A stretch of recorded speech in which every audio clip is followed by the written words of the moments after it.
Welcome everyone.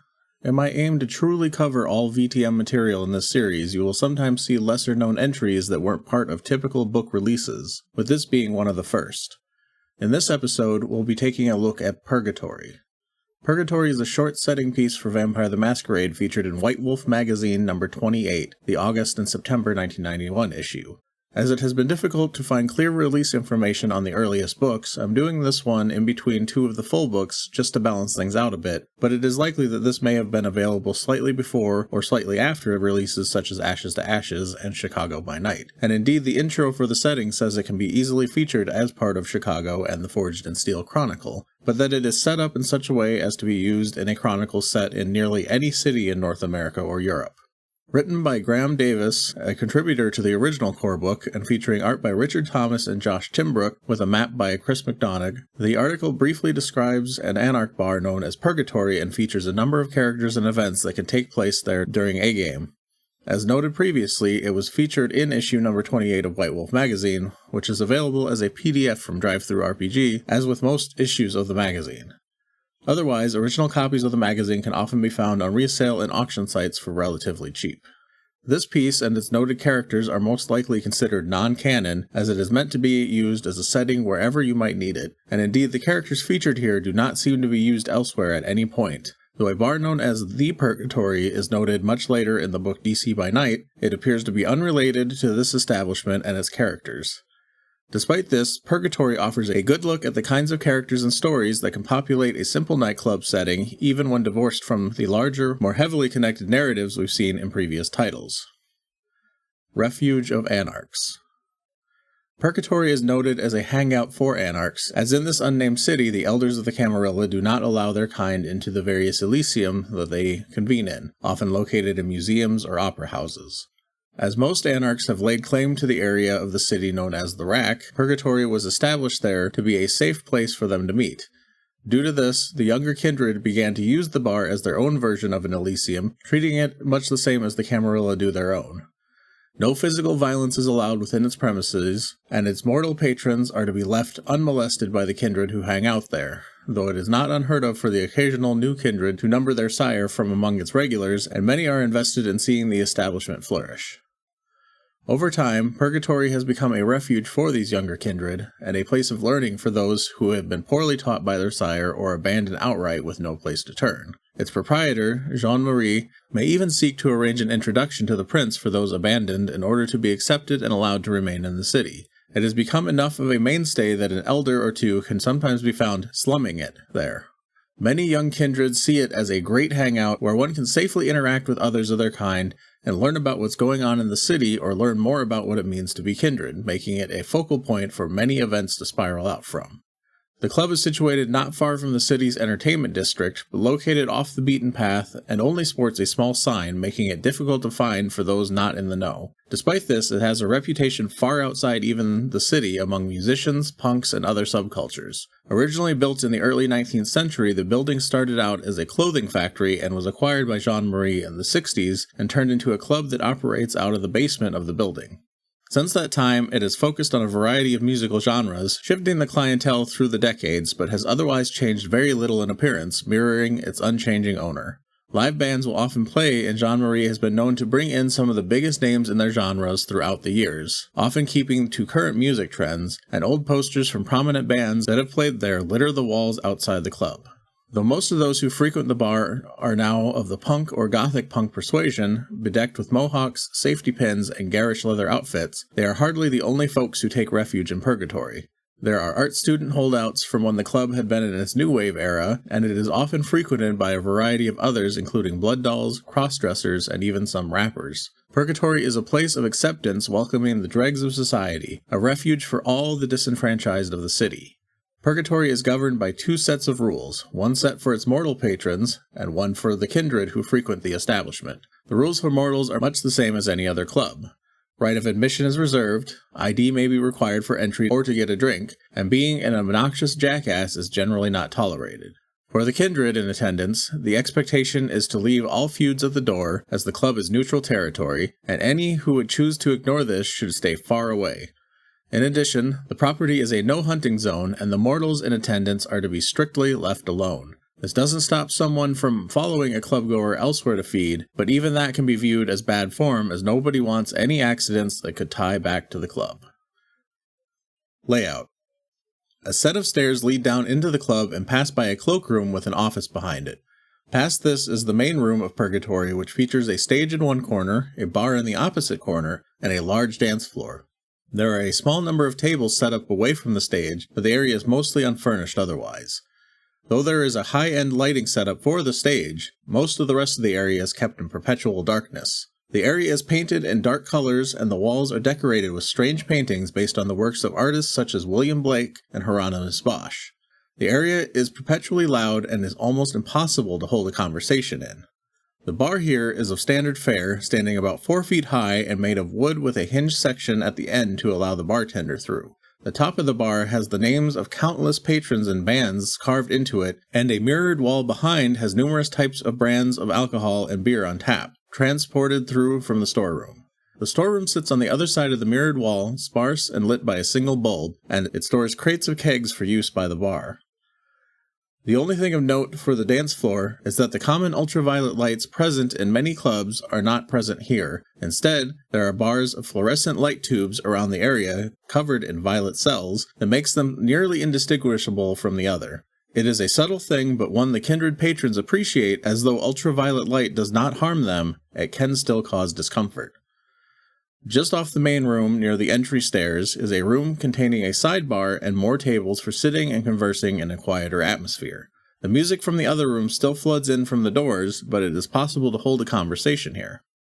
The room is done up in lighter colors than the main room, but still features art from the likes of Blake and Gustave Doré, in addition to imitations of Egyptian tomb art. Most notable to the area is a large statue behind the bar of Italian poet Dante surrounded by plants, and an astute eye will find the statue to be particularly strange, as it does not appear to be a replica of any known statue of Dante, nor even common depictions of the poet, but instead resembles some rare contemporary portraits with some notable differences. Off the main room is a passageway that provides access to the restrooms and storeroom before passing on to another stairwell. However, for those in the know, or with a keen eye, 2 other rooms can be found here as well. They are concealed by hidden doors on the wall, one leading to a bolt hole room that cannot be opened from the inside. The door pushes in slightly and then slides much like a patio door, and leads into a bare room with sets of manacles on one wall. The room has occasionally been used for storage, but at other times has been used to hold Kindred. Though Jean-Marie does not often do so, not wanting to interfere in the city's politics, he has offered the room up to occasional friends who are on the run from the prince and need a place to lay low. The other hidden door at the end of the passageway swings inward and leads to a hidden lounge meant only for Kindred. This room is also accessible from the sidebar, hidden behind the statue, and is done up to look like a 19th century British gentleman's club, complete with walnut bookshelves, a fake fireplace, and leather armchairs. Here, Kindred are free to discuss their business openly without prying mortal eyes and ears to worry about. Many of the Kindred regulars can be found here, and entry requires invitation directly from Jean-Marie. Though once invited for the first time, they are welcome to return again whenever they wish. Though the text notes earlier on that these 2 hidden rooms are ones which, quote, no mortal ever gets to see, it is later noted that Jean-Marie will sometimes invite mortal musicians or special friends into the Kindred lounge, but that the Kindred business is not allowed to be discussed at such times. Characters. Jean-Marie Delacroix. Jean-Marie is a self-professed fob and socialite, and many in the city believe he must be a toreador based on his obsession with fashion and a hedonistic streak, but his embrace in Montreal in 1850 was a violent and traumatizing affair that left him clanless. His status as a caitiff has left him with a desperate loneliness that he tries to make up for with a need to belong. With the bar, he has gained a measure of fame and goodwill of the Kindred in the city, even gaining the recognition of the prince.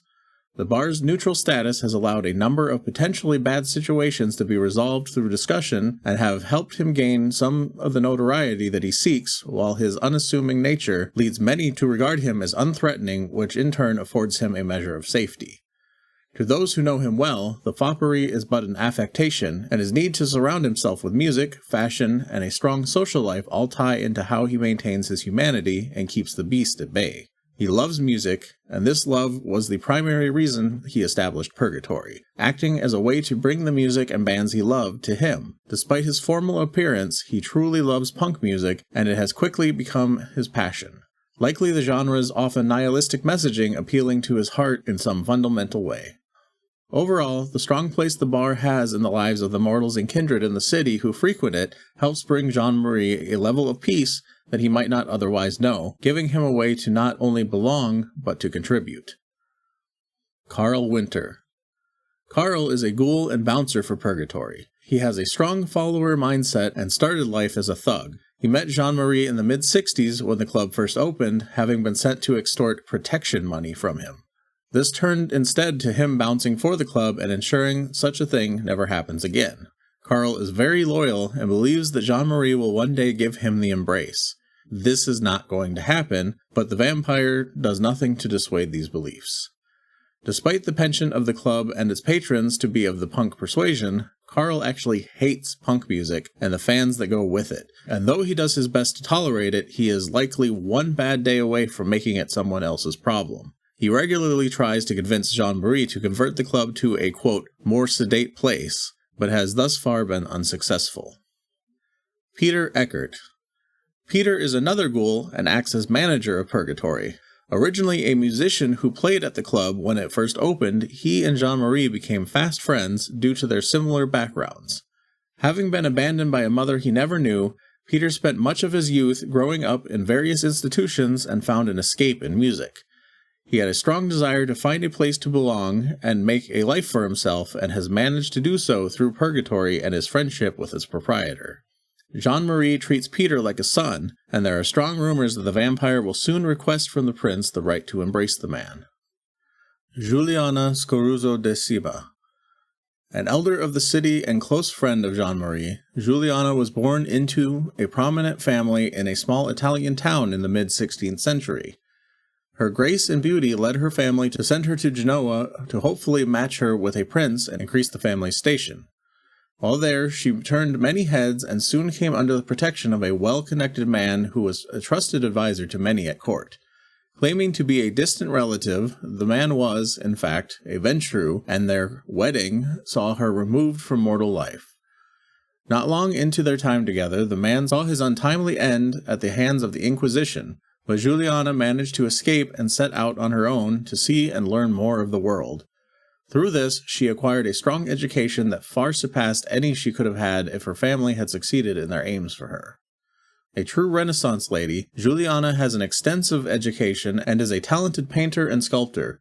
Indeed, the sculpture of Dante in the sidebar area of Purgatory is her work, and the likeness comes from her time spent with the poet as his lover. She speaks softly but can carry a debate in a wide range of subjects and truly comes alive in such conversation. She arrived in the city about a century ago and introduced herself to the prince, receiving permission to stay. She has now become well-connected in kindred society there and is as talented with politics as she is with a brush, achieving a high station in the city's hierarchy, seen as a paragon of good taste and self-reliance. She and Jean-Marie became fast friends from the moment they met, and are rarely seen outside of one another's company. A mutual appreciation for art led to a deep caring for one another, with Jean-Marie respecting Juliana's wisdom and experience while she senses his pain and seeks to soothe him. Rumors have spread that they may be blood bonded to one another, though none would dare suggest such in their company. Ugly. Originally known as Richard Benton, he wound up in an asylum after returning from World War I with shell shock. His family was well off enough to have him committed, and it was here that his sire found him. Serving as the Malkavian's haven, he embraced Richard, who has since become obsessed with the ideas of peace and freedom, having preached such messages since well before the flower children of the 1960s. He regularly joins any sort of protest or counterculture movement with aims of promoting peace or social justice, whether he is welcome or not. Ugly dresses the punk and cuts his hair in a new style every night to match, having taken up the Anarch cause after seeing numerous parallels with the prince and elders of the city and the institutions that sent young men off to die in their wars. He spends much of his time at Purgatory attempting to sway others to his cause, often to no avail. Though his sire is believed to have abandoned Ugly, he in fact still keeps tabs on his strange child, watching over the Malkavian from afar. It should be noted that though Ugly is described as having been embraced after returning from World War I and being institutionalized, his bio also notes his embrace as taking place in 1910, a clear inconsistency as World War I did not begin until June of 1914 with the assassination of Archduke Franz Ferdinand. Zack. Zack is a young Brujah of the 13th generation and is built just a bit smaller than your average action hero. Acting as the leader of a gang of Brujah, they are generally more irritating than actual troublemakers, though one member of the gang once fed from a victim in the restroom of Purgatory, resulting in the only time just about anyone has ever seen Jean-Marie lose his temper. The no hunting rule has been closely kept since then. Zack revels in the idea of being a vampire and has a constant need for others to look up to him and desires to be the center of attention, often leading to him coming very close to breaking the masquerade. He is quick to zone in on any new neonates that enter the bar and will talk himself up to them, acting as though he knows anything and everything there is to know about being a vampire and the workings of the kindred in the city. He holds a grudging respect for Jean-Marie, who he views as having passed his gauntlet. Any others, though, are fair game, and he is quick to raise his voice against any who question him, knowing that a coward will always back down. Any who do not, he quickly smiles and shakes the hand of. They have passed his test. Story concepts. From here, the article details a number of story concepts and events that could occur in an establishment like Purgatory, and the characters who frequent it. It is quick to note that these are simply small story threads that can be spun out into a larger event and are thus incomplete. 1. The First Authority. Due to a frequent number of embarrassing or potentially dangerous situations, the prince has decided to deal with the Anarchs directly. He has proclaimed that any who have not officially introduced themselves to him and declare their allegiance, and likely take a blood oath in the process, within the next 6 days will have a blood hunt called on them should they remain in the city. The likes of Zack and his Brujah gang have been strutting around making threatening noise, while Ugly seems to cascade between impassioned speeches and despondent silence. Meanwhile, Jean-Marie and Juliana move quickly to try and set up some sort of meeting between the prince and the Anarchs to try and keep the peace. From here, a coterie of kindred could decide if they wish to comply, resist, or attempt to help in keeping the peace, resulting in a variety of potential story outcomes. 2. The Grand Ball. Purgatory hosts a kindred-only Grand Ball after hours to celebrate the anniversary of the club's founding and/or the prince first taking control of the city. Every kindred in the city is in attendance and provides ample opportunity for networking or drama. 3. The Stranger. A kindred stranger appears in the city and happens to choose Purgatory as a hunting ground, killing a mortal clubgoer in the restroom. Not only does the killing need to be covered up and the body placed elsewhere to keep the club from falling under suspicion, the stranger will need to be approached and dealt with, the breach of etiquette explained, and the offender taken before the prince, something they may not be willing to do, all while the club is full of other mortals that must be kept from the truth. 4. Inquiring Minds. The city has a large university, and many of the mortals in Purgatory are students. An art student becomes obsessed with the statue of Dante in the sidebar and asks endlessly about its source and other such questions, possibly discovering that Juliana created it. She will be polite and discuss the work with him, but this could lead to any number of situations that could ultimately create trouble for the club and/or the masquerade. This could include anything from Juliana being coerced into co-authoring a paper on Dante due to her in-depth knowledge, drawing more attention to herself from the mortal world, a less than scrupulous individual breaking into her haven and stealing her other work that could expose her in other ways, or even a friend of the venture taking umbrage with the student and attacking him in the alley. Should he die, an investigation will disturb the status quo and upset the prince. Should he live, a mortal will know that vampires are real and have still more far-reaching consequences. 5.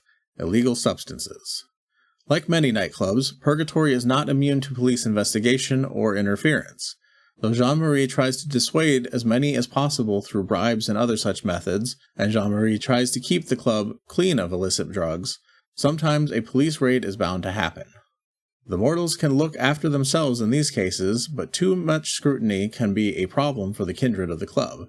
In particular, those like Zack and his Brujah gang, or Ugly, may be set off by being detained by the police and wind up in a jail cell, which is a huge problem come daytime. In addition, an exceptionally thorough search could reveal the club's hidden rooms, and though there would be no drugs on the premises, Jean-Marie could find himself detained, something he will not resist and not allow others to do either. In such a case, a way to get him out before dawn will need to be found, possibly through Juliana and her sway with the elders in the city. 6. Smile when you call me that. Zack and Ugly get into it with one another, the argument becoming heated. As emotions get high, Ugly calls Zack a mindless Brujah war pig who can't manage anything without resorting to violence. With things already heated, this sends Zack into a full frenzy, right in the middle of the club, in front of a dozen or more mortals. He must be cooled off and peace restored without bystanders seeing anything but a regular bar fight. 7. His latest flame. Zack is hanging out in the club, a mortal woman all over him. She is recognized as the daughter of a prominent member of the city, such as the mayor or police commissioner, and knowing how Zack operates means this girl is either going to wind up a blood doll, dead, or both. She had been here with mortal friends, so any investigation into her will start here and stir up all sorts of trouble for everyone at the club. Zack must be convinced to cut her loose, or it will become everyone's problem. 8. A tooth for a tooth. A large group of skinheads come into the bar behaving crassly, but not causing enough trouble to be removed, until they set their sights on Ugly, at least.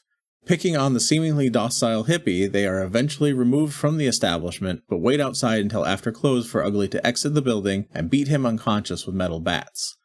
Jean-Marie takes the Malkavian in for the day until he is able to heal, but the next night it is discovered that the gang of skinheads was found beaten to death in a nearby alley. In addition, a number of Zack's gang, who had stood around laughing while the skinheads messed with Ugly, were also beaten soundly and stumble into the bar disoriented. It seems Ugly's sire has been keeping an eye on his child and did not take kindly to how he was treated. Having such an old and powerful Malkavian in the city who has not introduced themselves to the prince is likely to make even the prince nervous, and it may be necessary to track them down. 9. Temptation beyond endurance.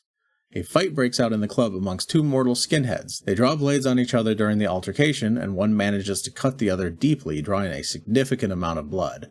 Immediately, the kindred in the club are on edge. Any one of them could wind up in a hunger frenzy, resulting in many possible issues occurring if cooler heads do not prevail and remove them from the proximity of the blood. Conclusion.